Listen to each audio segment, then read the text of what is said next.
ನಿಮ್ಮ ಊಟಗಳ ನಡುವೆ ಸಾಕಷ್ಟು ಅಂತರ ಇಲ್ಲದೇ ಇದ್ರೆ ಮಾನಸಿಕ ಸಮಸ್ಯೆಗಳು ತುಂಬಾ ಸುಲಭವಾಗಿ ಬರುತ್ತೆ.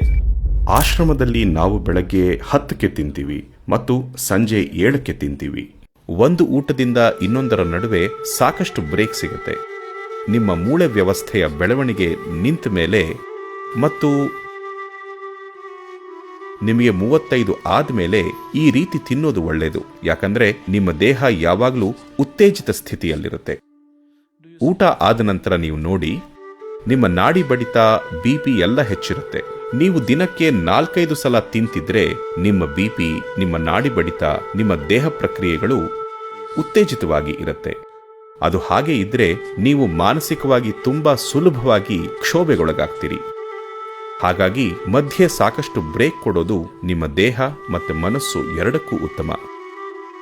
ಪೋಷಣೆ ಸಾಕಾಗತ್ತೆ, ಸುಮೋ ಪೈಲ್ವಾನರಾಗೋದಾದ್ರೂ ಮಾತ್ರ ಸಾಕಾಗಲ್ಲ.